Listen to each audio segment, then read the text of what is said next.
time in the WNBA, and we have so much to look forward to. For the first time in over a decade, all 8 teams in the postseason are above 500. So we're getting into that on today's edition of Hoops 360, the new playoff format, the first round matchups, winners and predictions, and bold predictions for this year's playoffs. Before we get into a very special edition of Hoops 360, a playoff preview edition of the show, let's run through our Fast Five. We do it every single show, 5 storylines from the entire 2025 regular season to wrap up the year and to really highlight this year that was in the W. And we start with our first point. The WNBA broke the attendance record all time on August 20th. 2.5 million people was the record, and it only continues to grow as we rounded out the regular season and go into the playoffs. It is no mystery that the popularity of this sport is absolutely booming. It's showing up in the television deals, it's showing up in viewership, and it's also showing up in attendance as well. Move on to number 2, a rookie revolution in the W, and we've seen it in recent years. We saw Leah Boston, the #1 overall pick, Rookie of the Year, and Caitlin Clark and Angel Reese last season. We're also seeing it this year with Paige Beckers and Sonia Citron and Kiki Iriafen. Sonia Citron and Kiki Iriafen, teammates in Washington. So I think although the Mystics are not represented in the postseason this year, everyone in Washington has a ton of optimism of what this team can do with those 2 young stars at the helm. And Paige, of course. Who could forget Paige? Move on to number 3, the Las Vegas Aces in their surge and comeback of the century. They won 16 consecutive games to round out the regular season and secured the coveted number 2 spot in the standings. Shout out to Becky Hammon, the way that she coached this team. She got up at the podium and called her team out several times throughout the span of the season. And what it took was a 50-plus loss to the Minnesota Lynx to then turn everything around for Asia Wilson to put together an MVP caliber end of the season for everything for this team to start to click. And it's only getting better. Another nice little tidbit coming out from this Las Vegas Aces team. Cheyenne Parker-Tice, of course, of the Aces, has not played all season, but on Tuesday night, she made her return to the court after giving birth to her son, Joshua, on July 1st. So July 1st to early September. I mean, that's not a long time to recover. I have never given birth, but I know that everybody that says that they has, it takes a toll on your body physically, emotionally, being away from your child, navigating the hurdles and the challenges of motherhood, to recap and to come back after just a couple of months after giving birth. It is such an amazing feat. So a hat tip to Cheyenne Parker-Tice for making that return. Congratulations to her and the birth of her son, and to the Las Vegas Aces, who get an absolute spark plug for their team going into the postseason. Number 4, one of my favorite moments of the entire season. The Stud Buds at the All-Star Game, who got millions and millions of views on their Twitch streams. They even got Kathy Engelbert dancing to Nuck If You Buck at the All-Star Game. It was the most perfect peek behind the curtain of what life is like in the W at the All-Star Game. They were in vogue, and the Minnesota Lynx even gave away pink wigs as the fan giveaway at their game on Thursday. I mean, everybody is loving the Stud Buds. How could you not love the Stud Buds? And it's putting new eyes and attracting a new audience into this league. So they have been an absolute pleasure and a joy to watch this season. That brings us to our 5th and final point before we get into our playoff preview. The Golden State Valkyries become the first ever expansion team to make the playoffs in their inaugural season. Now, the Golden State Valkyries had one of the highest attendances in the WNBA, that it was one of the most menacing environments in the entire league, and just their inaugural season. Piggybacking off of this, the WNBA also announced 3 more expansion teams.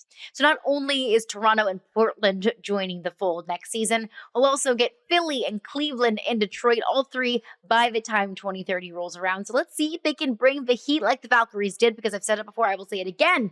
I think all of these expansion teams can take a page out of the Valkyries playbook of how to establish a brand and how to become a menacing place to play for any other team in the WNBA. So that was this week's Fast Five. Everything that really stood out to us, the biggest moments from the 2025 season. Let's get into it. It's now game time. I'm Caroline Fenton. She is Cassandra Negley. That is Ice Young. Ladies, it is playoff time, and we have a brand new playoff format to celebrate the postseason in the W. The top 8 teams make the playoffs. The top 4 teams have home court advantage for game 1. So, of course, 1 plays 8, 2 plays 7, 3 plays 6, so on and so forth. You get the deal. You get the pattern. The newness of it all, though, in round 1, for the first time ever, the first round will have a 1-1-1 format. So this team with the higher seed will host game 1 and game 3 if necessary, but the lower seed is at least guaranteed a home playoff game in game 2. Cass, I'll start with you. Thoughts on the new 1-1-1 format? I like that every team is able to host a playoff game. I think it's a thank you to fans, especially in a moment where they're packing stadiums, they're hugely supporting their teams now. We're seeing this surge in fandom. I like that. I think it was a disservice last year when the Indiana Fever could not host a game. That was an insane turnaround for that franchise to have Caitlin Clark and Aaliyah Boston boost everything that they did, like marketing, everything. That was difficult. But the 1-1-1 with the format that we have now where there aren't conferences really is super tough. And I say that looking at my schedule next week going Phoenix, New York, potentially back to Phoenix. And then, of course, also like for the teams, if you have a game 3, you're making that travel on one day in between games. And that's tricky. Yeah, I mean, this is why you fight during the regular season for seeding. This is why it becomes so important because that home court advantage is what you want to secure. I immediately think about what Cass is going to travel to because I think that series is going to be probably the most important one that we're going to keep an eye on in the first round. And that travel for New York with the injuries that they've had already is just going to be tough when you look at it. I agree. Everybody deserves a playoff game. And I think, too, like, speaking of a team like the Valkyries, who they sell out Bala Hala, like, for that expansion team to be in the playoffs and then to have an opportunity to bring their fans a playoff game in the first year is important. But then I think we also can talk about scheduling issues, right? That arena was booked out, and so they're having to move playoff games. And so you think about in the future for WNBA, like, how can we make sure that the arenas that we secure, that we play in all season are also secure for playoffs? Whether or not a team may make it or not, you want to make sure that you have it booked out. So again, it's good that an expansion team is in the playoffs, but kind of bittersweet in that they can't really play at home because of the scheduling. It does have a different feel to it. And that was Yeah. one of the things that I thought about. I think I hate that. I love that every playoff team is guaranteed a home playoff game, especially when you are still in a league that's experiencing growth and you still want to bring in new fans and invite new people into new environments. The best way to do that is in a postseason type of feel and environment. I like that. But Cass, I do T's and P's, but you're getting, wonderful miles, at least. We're looking at that. It's going to pay for your vacation next year. But I thought about the Chase Center and about how it's been one of the most, if not the most electric environments in the W this season. And the fact that we don't get to see that in the postseason, not because it's anything of the Valkyries doing, but because of a scheduling conflict, it's frustrating. And I do wonder, what kind of environment are we going to get not being in the regular home court? But I feel for that for the Valkyries, scratching and clawing their way to getting and securing a playoff spot, not getting to enjoy that in the comfort of your regular home court arena is comfortable for them, not comfortable for anybody coming into that arena. But it's unfortunate. But the semifinals will be a best of 5. And for the first time ever, the finals will be a best of 7 series. So it's similar to the NBA. It's 2-2, 1-1-1. Higher seed gets 2 home games, then on the road for 2, and then 1-1-1 as needed. Ice, thoughts on this?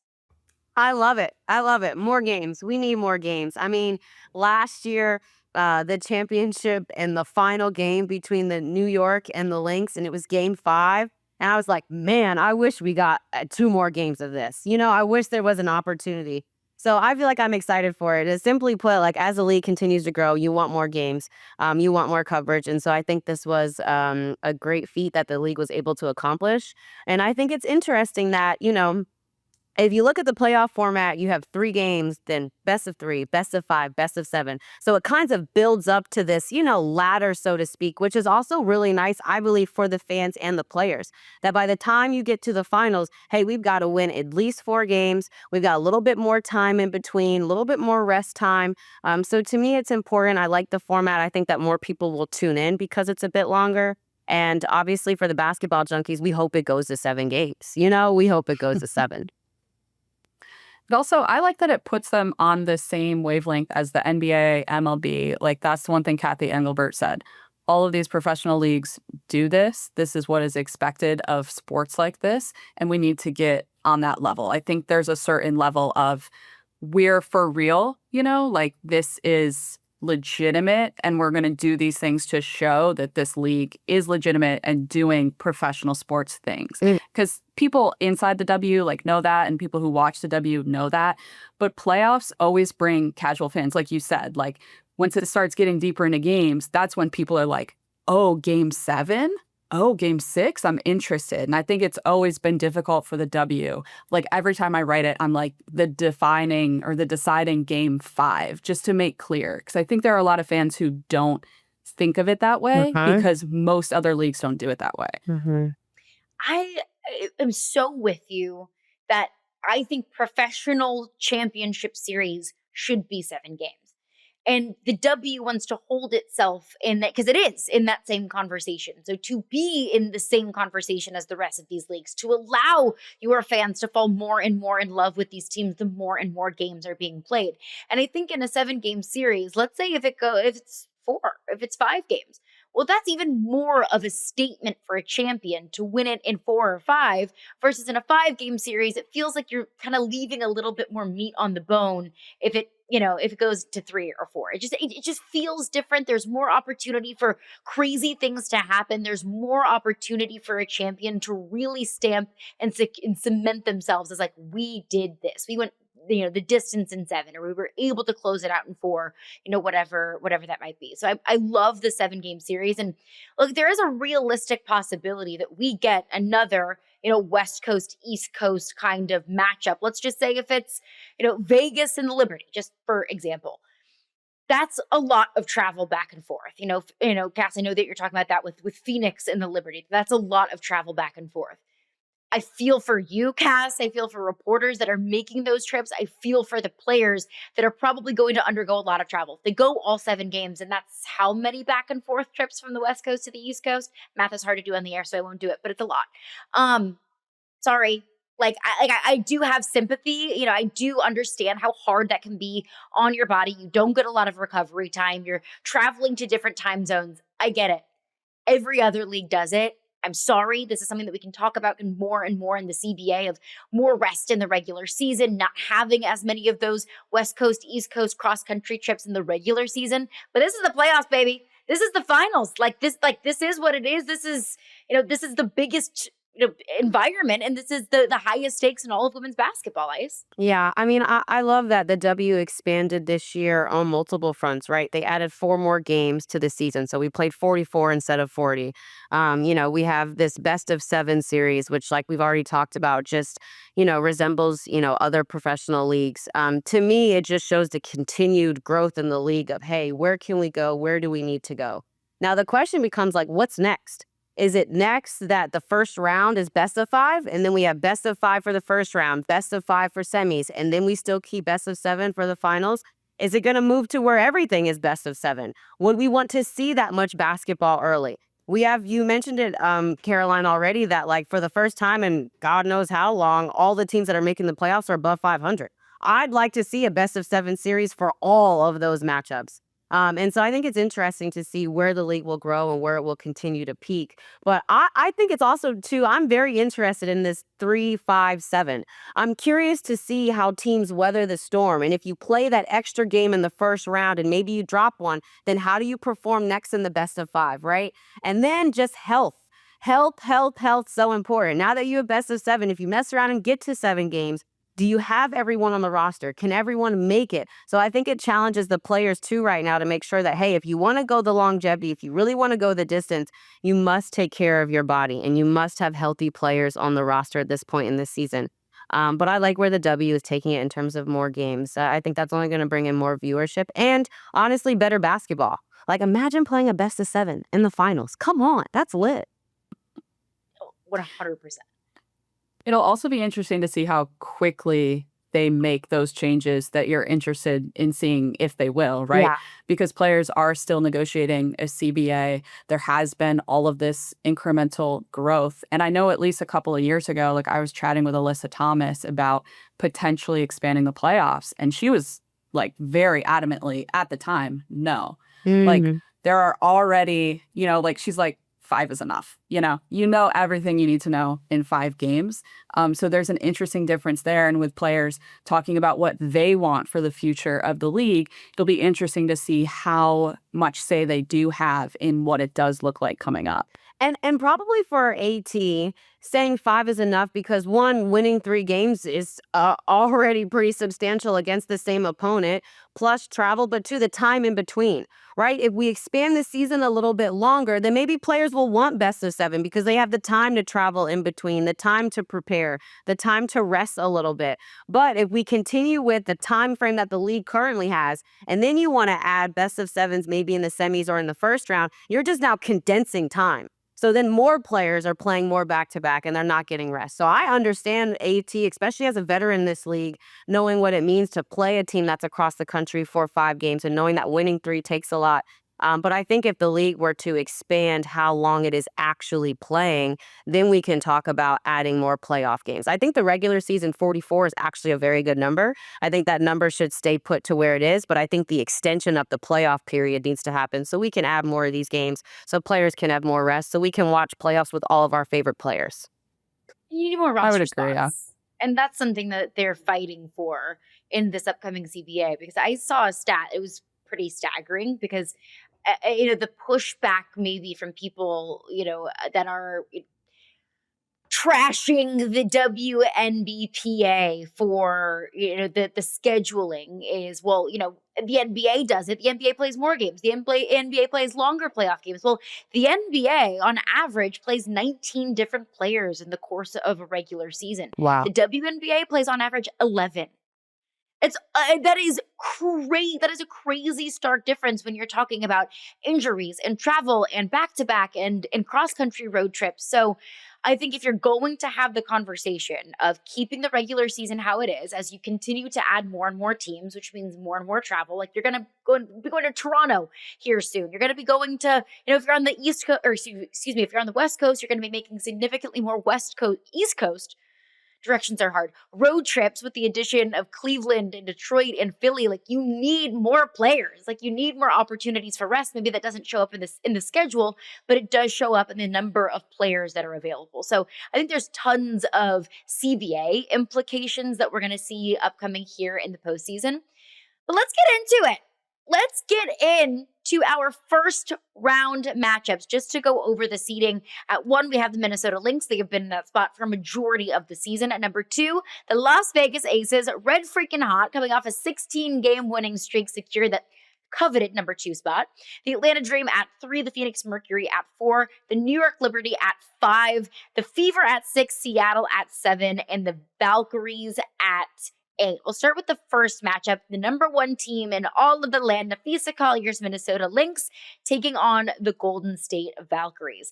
At this point, Cass, I'm like, the Valkyries are in it. Like, they're just happy to be here. The first ever expansion team in their inaugural season to make the postseason. And it's a really daunting task, right? To go up against this Minnesota Lynx team that has been the best for a majority of the season. Then Nafisa Collier is putting together an MVP caliber season.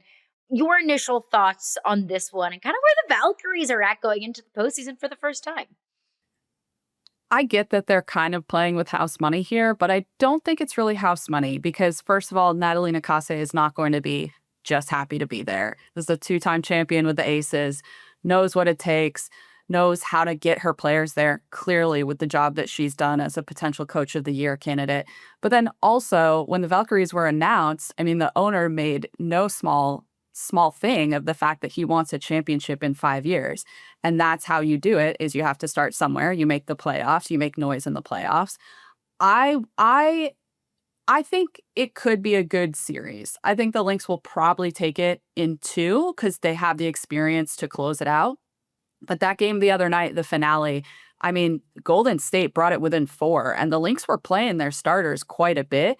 If Golden State can knock down threes, which they didn't do the other night, they could steal one. Like, the Lynx have not been the hottest team to end the season, as we talked about earlier this week. Yeah, I agree. I love the thought of someone stealing one. You know, I'm all about the villains come playoff time. Steal a game. Be a disruptor. Go in there and do something that we thought you couldn't.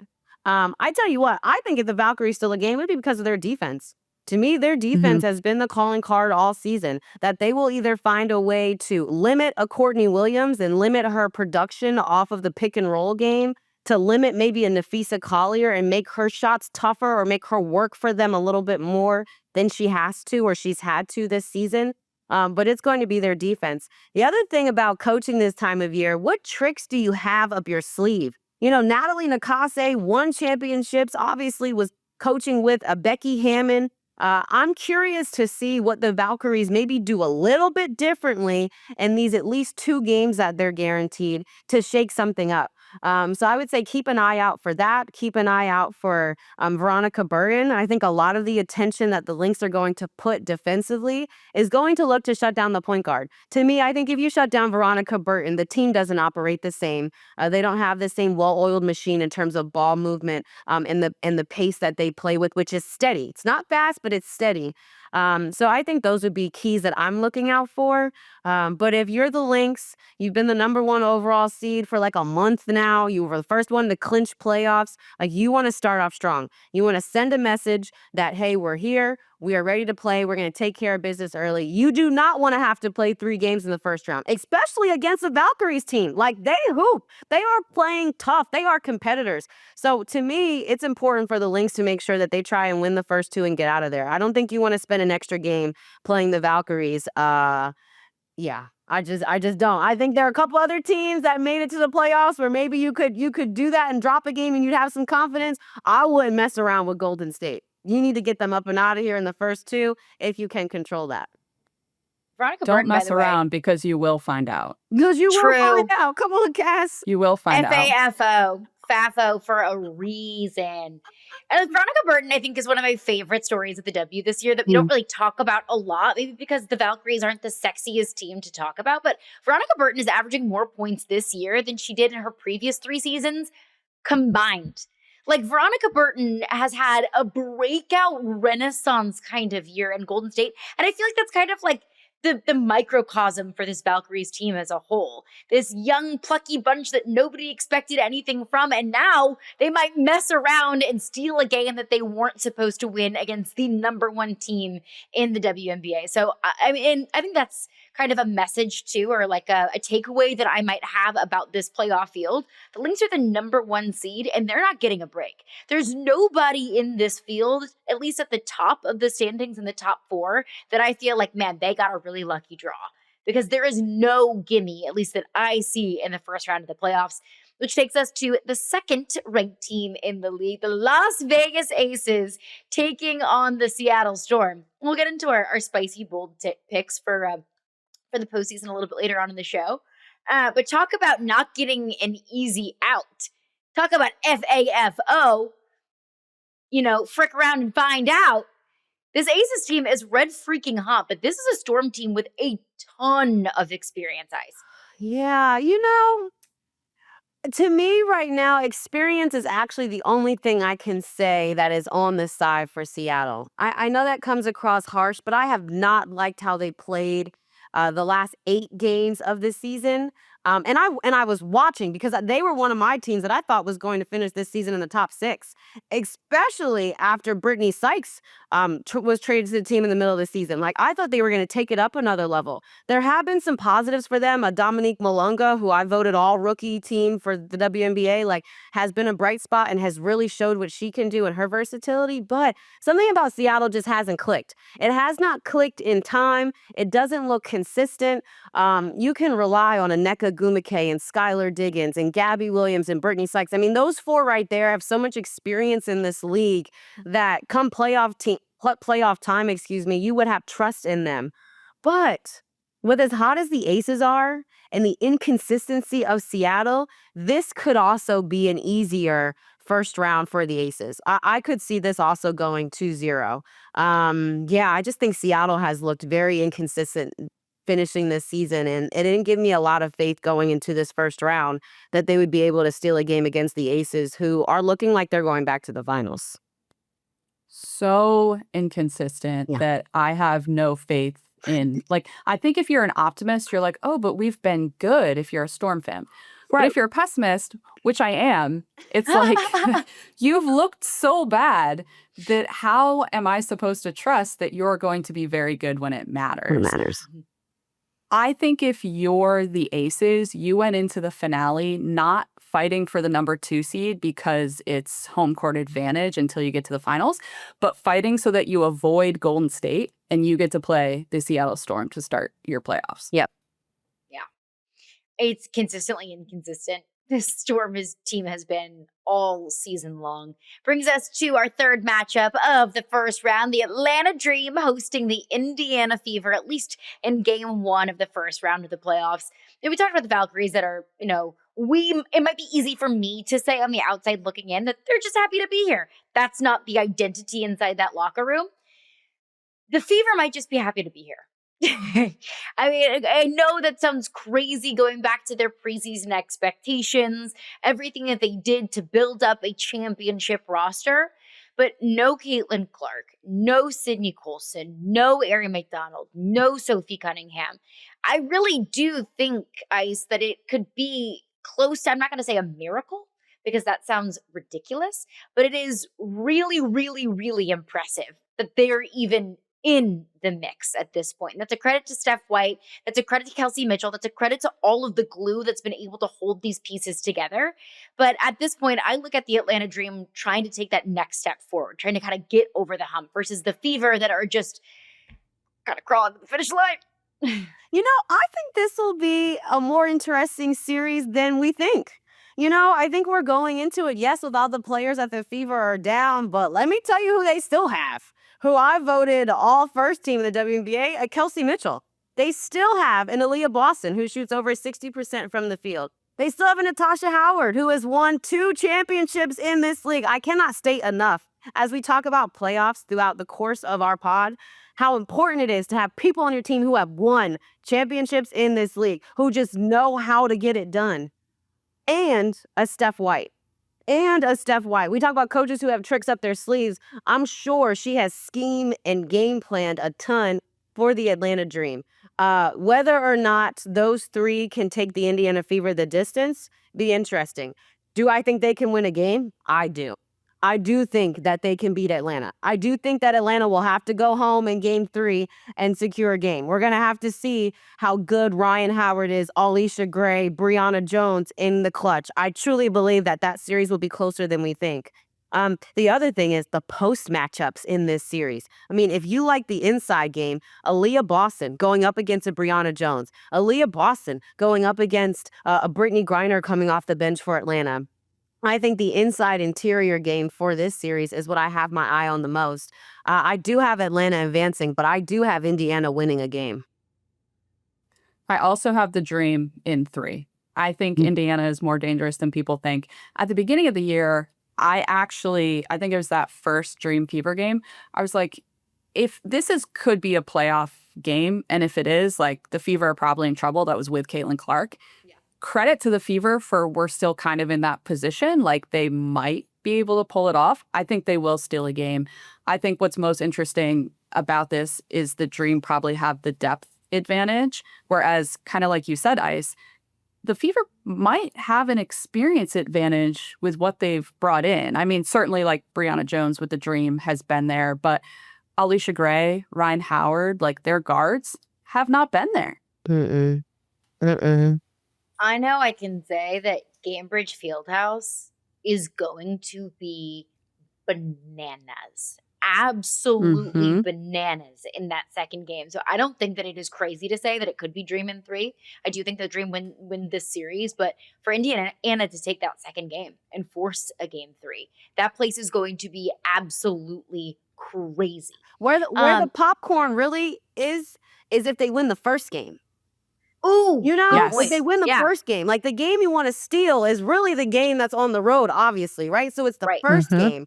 So I'm also just thinking too, if you're the Dream, and I believe that the Dream are very mature. They understand what is at stake right now, like for their franchise. They've won the most games that they've ever won. They have a coach who came in right away and put all the pieces together. Man, Yeah. covering them this past summer, they were like the happiest team that I came across. Everyone was just glowing, happy to be here, happy to be playing basketball, happy to be in Atlanta. So I think that they understand what is coming to town, but it's to make sure you take care of that first game.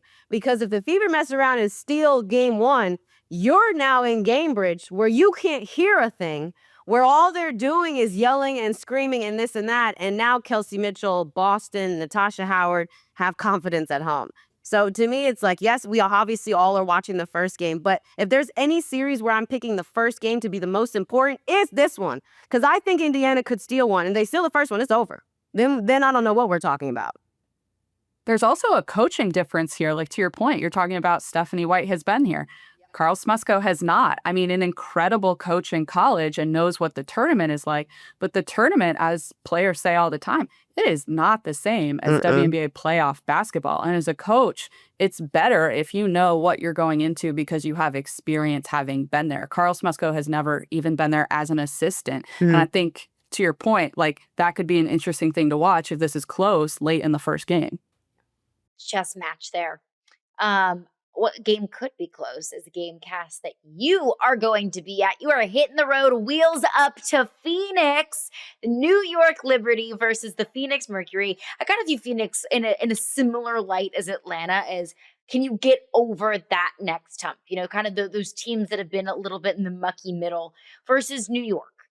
Which Liberty team are we going to get when they're fully healthy? When Brianna Stewart, when Sabrina Ionescu, when John Quill Jones are out on the court, and the Liberty are actually undefeated when all three are healthy and available and on the court. But there's no guarantee. Obviously, there's no guarantees for health anywhere. But there's especially no guarantee for this Liberty team that has just been so banged up. They at times they can look like the best team in the W, and then at times it's like, how in the world is this team going to be able to figure out a way to win a single game on their schedule? So Cass, you're going to be at this matchup. Set the stage for us. Why this matchup? Why these games? A 4-5 matchup is always, on paper, going to be the most interesting matchup, right? So that's part of it. The other part of it is these are the reigning champions. They could get bounced in the first round. Like, that's a reality. They're the 5 seed. Everything's against them. But also, like, to every point you just made, we have no clue what this Liberty team is really like. Because when they have those 3, JJ, Stewie, and Sab, they're 9-0, 10-0, however many. Not a lot of games, all the way back at the beginning of the season. That was before they got Emma Meeseman. This is just a roster that has so many questions. And I think matching up with Phoenix, having to go on the road the first game, this is filled with storylines and a lot of different ways it can go. Could possibly be the most exciting series we see. Yeah, I don't think I know who I have really coming out of this series. I can see it going both ways. I believe that if Phoenix wins, it will be because they bullied New York. It will be because they bullied New York. They bullied them on the glass. They bullied them with their physicality. Alyssa Thomas ramming it down everyone's throat. It's because they bullied New York. What I like about the Phoenix Mercury is a little bit of the experience, and they've had players like a Clea Copper who has won a championship, won a finals MVP, but then also Alyssa Thomas who has gotten close, who keeps getting So close. so close, who keeps getting so close but hasn't gotten there yet. And so you look at AT in her 10th season, you're like, man, realistically, there's not much time left, right? She's on the latter part of her career now. Again, a Dewana Bonner who makes all the storylines happen. When you think about her in her 14th season and seeing DV in Phoenix, like, can she get to a finals with them? Would that be the storybook ending? On the other side for New York, I was thinking about, how when we look at playoffs in the NBA and like if LeBron is on any team, we're like, yeah, I'm not betting against them. You know, like I'm just not going against LeBron. Like it just doesn't sound like a smart investment. I just don't know if it's smart to bet against Stewie. Like to me, Stewie is it. Stewie is like, she gets on the court and things just happen. Things just happen that go her way. I don't know if I really want to bet against a Sandy Brondello, who has had a tough time with adversity this season because of injuries. But make no mistake about it, though, like still weather the storm from a coaching standpoint to get her team to the playoffs. And so playoffs, right? The mindset is a new season, right? It's a new season. Everybody is 0-0. We're going into it not taking anything other than we're here and we're ready to move forward. So I have a tough time going against Stewie. I have a tough time going against Sabrina Ionescu, Jonquel Jones, the most recent Finals MVP. But momentum is such an important thing going into playoffs, and this team just hasn't had it. They haven't had momentum for the last 6 weeks of this season. To me, they look the most tired of all teams that are going into the playoffs. And I've had some of their games close up, so I've seen that. I've been able to talk to Natasha Cloud and understand how tired they are. So I'm hoping that the Liberty and the defending champs, I think if they make it through round one, that's what we all really want because that creates the storyline, right? Then we've got a finals rematch that's only happening in the semifinals. And so, you know, all the popcorn. But at the same time, the Phoenix Mercury could easily be a team that gets to the second round. Yeah, I don't know who I have for this one. I just don't really want to bet against the Liberty because I just know what they're capable of.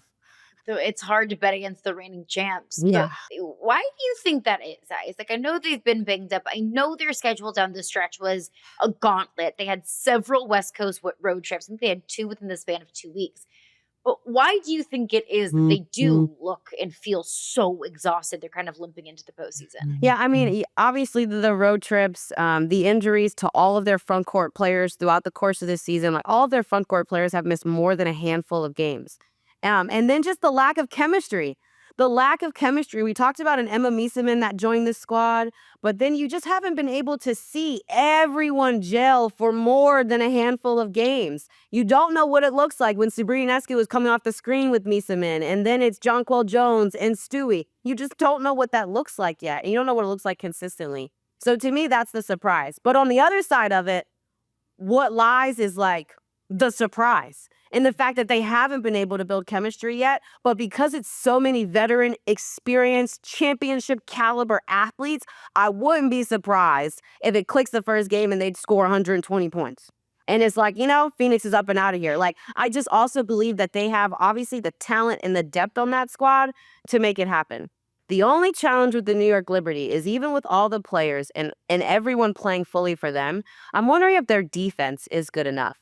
You know, last year, their defense was on a string, one accord. Even when it had holes and gaps, they were quickly erased. You didn't quite figure out the same weaknesses game to game to game. This year, though, their defense has been subpar for most of it. You could say because of injuries, you could say because of scheme. But I'm wondering if even with the chemistry, we always talk about that offensively, if defensively, it's enough to stop a Phoenix Mercury team that can also score the basketball at a very high clip. So I think I have faith in them because they're championship caliber athletes and their chemistry, and that these are some of literally the best players in the world that are coming together, and they have the depth, they have the coaching, like they have all the pieces. You know, it's the worst thing when you have all the pieces and the expectation is so high. But yeah, I just can't quite bet against them. I don't know. It's just hard for me to say that they'll get bounced in the first round, but like it could happen. You talked about, yeah. Yeah, you go ahead. I want to hear your thoughts. Well, I was just going to say, you know, Ice had talked about Stewie on the court, but Stewie off the court is also a huge impact. And we kind of saw that when she was away and then she came back. You know, a lot of times players and coaches will say things publicly, so to the media, in pressers, whatever, that they want to be heard to send a message to players. And Stewie has very much done that. I believe it was Stewie last year who brought the team together in team-only meetings a couple times just to be like, we need to drill in. We need to figure it out. This is a player who has won all over the world, gold medals, Russian League championships, won here, did it in Seattle, is now the veteran. And you can't discount that type of leadership off the court as well. And certainly in terms of the chemistry, if you made like a spider web, they have connections with each other in other places. So it might speed that up a little bit. Yep. Let me just say the last thing from a basketball analysis standpoint. You cannot forget about Jonquel Jones and New York Liberty. I'm sorry, but sometimes you Yes. guys do, and I just don't understand how it happened because she's 6'6", and she's the most recent Finals MVP. But if you want to get to the second round, you need to throw the ball to JJ consistently. They love to talk about like when JJ gets a double-double, we win. Help her get a double-double. Help her get Crazy, a double-double, and you will isn't win. it? Crazy. And there's no doubt the star power. Obviously, we just talked about, Brianna Stewart, Jonquel Jones. We haven't even mentioned Sabrina Ionescu. Like, when this team is firing all cylinders, like we just saw it last season, they won a championship. I do think, though, if the Liberty are one and done, and if they lose it, let's say it's 2 games, let's say it's 3 games, whatever it might be, I do feel like Liberty fans can say, you know what? We wanted to defend a title. We were so banged up. We had a championship last year. Like, all that this team needs to do is regroup, come back, move on. They're going to be pissed, of course. But if Phoenix loses this, like, Cass, what's the vibe in Phoenix if they lose this series? If they go one and done, getting at least 2 home games with a Liberty team that's been so, I know it's the Liberty and how much star power they have, but I mean, I have to think it's going to be such a gut punch, maybe more of a gut punch in Phoenix than it would be in New York if the Mercury lose. I give this answer not having spent a ton of time with Phoenix this season. But I think if you're a Phoenix fan, you look at it as this is a completely rebuilt team. This is our first year without Diana Taurasi. Yes, we brought in Alyssa Thomas. We brought in Satu Sabali. Like, we're in the second year of Kalia Copper. But everyone around them is kind of young in terms of WNBA experience, I believe. Yes, you're upset. Like, you're a number 4 seed. You don't want to lose in the first round. But I don't know that you're feeling the blow as badly as if, you're the Connecticut Sun of a couple years ago and you're trying to win a championship and you still can't. Like, I think if you're Alyssa Thomas, you feel gutted. Yeah. But you have to look around and be like, this is a brand new team, and to have this success in year 1 is pretty darn impressive. Yeah, I agree with you, but then I don't. I kind of feel like with the roster that they have, they should have a high expectation to get to the second round. For sure. Regardless of who plays for the Liberty, with their inconsistency towards the end of the season and who the Mercury have, you should have a high expectation. Also too, like that core group, Copper, Thomas, Bonner, Whitcomb, they are experienced. They have won championships, right? And so to me, that expectation is higher. And again, just from a numbers and age standpoint, you aren't going to be able to keep this group together forever. I don't know how many more years DeWanna Bonner has, but if you want to take advantage of her now, you need to do it now. So the sense of urgency is now. I also will say, too, I wonder if we'll hear whispers of coaching changes if the Phoenix Mercury don't get past the first round. Because I think Nate Tibbetts has had some time. I think he's had a good roster to which the expectation should be to win in the playoffs. And so I'm also curious if that will put him on the hot seat if he does not win with this roster. Just a thought. I also think the manner in which you lose matters as well. 100%. 100%. Yeah. There's also the difficult background, not just for Phoenix, but for every single team, that 75% of your team is about to be an unrestricted free agent. And while many of them will probably return to the teams they're on right now because it is about that CBA, you don't know that. So to your point about urgency, like there is an age factor, and there's also like our team could look completely different again next year. Mm-hmm. Satu Sabali, if Phoenix Mercury wins, she'll be the X factor for this series. I guarantee you New York will not have an answer for her. If the Mercury win, it's because they didn't have an answer for Satu Sabali. Before we move on, I want to throw out like a few other storylines for people to watch, just like really quickly off the bat. Satu Sabali is going up against her sister Niara Sabali, who did not win Finals MVP, but was probably the Game 5 MVP. DeWanna Bonner won her championship in Phoenix during the Diana Taurasi years. I think she was a rookie when she won, so she's back in Phoenix going for another. Obviously, her fiance, Liberty head coach Sandy Brondello, was with Phoenix for a while, won a championship, was parted ways about 4 years ago, which is how she ended up in New York. There are a lot of ties between these two teams that we're going to see play out in the next couple of days. I love it. And Cass, I'm so looking forward to your full breakdown. You will be boots on the ground in both Phoenix and New York. So check it out. All of Cass's game breakdowns, everything that she's seeing, everything that she's hearing at these matchups. You can find it at sports.yahoo.com. Those are the matchups. You can see all 4 games in round 1 on Sunday, all nationally televised. Golden State at Minnesota, 1 o'clock Eastern time on ESPN. Indiana at Atlanta, 3 p.m. on ABC. New York at Phoenix, Cass's game, 5 p.m. Eastern time on ESPN. And then Seattle and Las Vegas round out the action. Nice little nightcap, 10 p.m.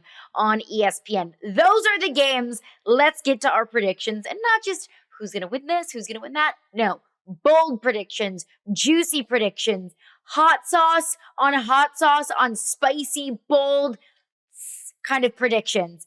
Ice, I will start with you. Your bold prediction for the W playoffs. Oh, I feel like I'm going to sound like a hypocrite because I definitely just went through the whole pot and was like, yeah, you can't bet against New York. I can't bet against them. But if I have to That's give why it's bold. a bold hot prediction is that our defending champs are bounced in the first round. Oh, it breaks my heart to say that. Don't hate me, guys. But that is my bold prediction. I think if there's a team that could bounce them right now with the inconsistency, they had a hard draw on the Phoenix Mercury. It's just a hard draw. Mm-hmm. So yeah, And that's what happens when you we have a tough back stretch like the Liberty have had. I mean, they were in that 2 spot for how long? I mean, month plus, if not 2 months of the regular season. And I understand there's plenty of reasons to point to why the Liberty lost so many games down the stretch, but they did. Like, that's what happens when you fall in the standings when it matters most. You get draws like going to Phoenix and taking on this Mercury team. Cass, your bold, spicy, hot, smoking hot take. I'm going to go with Minnesota will not make it back to the finals. whoa. I mean, if you're Break going to it be down. bold, go bold. I think everyone else in the league is very, very good. I've said for a couple weeks now we could see a really chaotic postseason because of all of the talent on some of these teams. So riding that, I think it's going to be a tough draw for Minnesota. You have to play Golden State in the first round, which is going to tire you out, whether you win that or not. Like, Golden State is going to mess you up.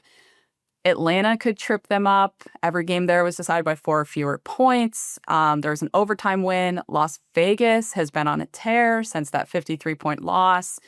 New York, when they played New York, Stewie did not play in any of those games. Emma Miesemann had just joined the team. We just went over like all the ways New York could surprise.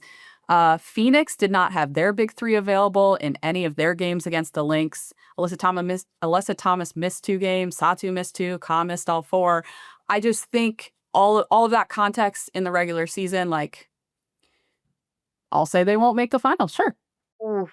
Can you imagine a more devastating bookend of how to end the season last year? A brutal, heartbreaking loss in the finals to then turn around and have the season they had, the number 1 overall seed. Nafisa Collier had the season that she had, and then you miss the finals entirely. Oh, I mean, I don't disagree with you, Cass. Like, you make very, very fair points, but Yeah. how much of a just like knife to the heart that would feel for this Lynx team, Yeah. and if you're a Lynx fan. And the danger in it is that they've been at the top for so long. You know, Mhm. you've been at the top for They're the so long. hunted. Yeah, and you build so much separation. You're the hunted, but also you just start to think that you're just better than everyone else. Yeah. You know, A little bit of did you peak? complacency. Right, a little bit of complacency possibly. Like, did you peak before everyone else? Or are you just better than everyone else? And others are still peaking. I still think a team like Atlanta still hasn't played their best basketball yet. Like, their very best basketball. So I like that one. And I think too, like, you know, Cass and I have talked about this a lot. We talked about it last year. well, right after the finals had ended, and I was like, Minnesota's going to be back because teams in this league win championships after heartbreak. You don't win just because you were that good and you were dominant. I mean, maybe if you were the Minnesota Lynx in 2015 through X, when you had, Lindsay Whalen, Simone Augustus, Maya Moore. But otherwise, teams that win in this league, that win championships, experience heartbreak, like the New York Liberty did. And then they re-upped and they built their roster, and they built a roster just to beat the Aces, so they wouldn't experience heartbreak.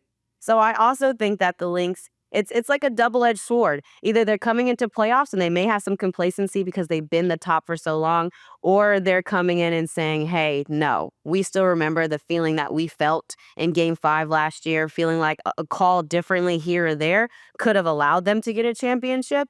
I'm excited to see how they start that first series. I think we're going to know all we need to know about the Lynx between that first game with the Valkyries. If they come out there and guns blazing and swinging, it's going to be over for the rest of the league.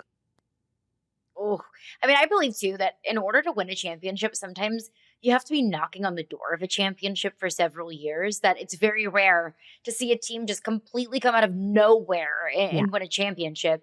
So I guess we're going to figure out, like, are the Lynx done knocking?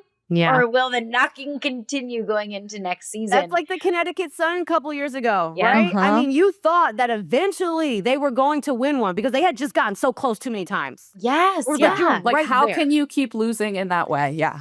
In that way, Ugh. in that way, in that Like, way. you feel like the laws of the universe are like, okay, at some point you're going to break through, but like, not everything is fair in this world. yeah. So, if that does happen, my heart goes out to the Lynx and Lynx fans, but nobody gets in trouble for something that they haven't done yet. And the Lynx first have this matchup against the Golden State Valkyries coming up this weekend. I'll give you my spicy hot take, and I do think that sometimes hot takes ride the line of like bold and stupidity. And so I feel like I'm riding this line really, really closely because my bold hot take is that the Seattle Storm will hand the Las Vegas Aces their first loss since August 2nd. I think that the Aces are going to win the series. I mean, this team is just way too freaking hot, and Asia Wilson is the best player in the world. And I think those two things combined are enough to at least get you to the second round of the playoffs, if not further. But I think the Storm are going to be able to steal a game. I don't know if it's going to be game 1. I don't know if it's going to be in Seattle in game 2, but there is so much experience on this team. Nneka Ogwumike can get hot at any point. You mentioned Skylar Diggins. Gabby Williams should be, I think, squarely in the Defensive Player of the Year conversation. I don't think she's going to win it, but I think she should be in the conversation. And yes, this Storm team has been the poster child for inconsistency, but you don't have to be consistent to win one game. Like, you just have to show up and be hot for one game in a 3-game series, and the Storm have the capability to do that.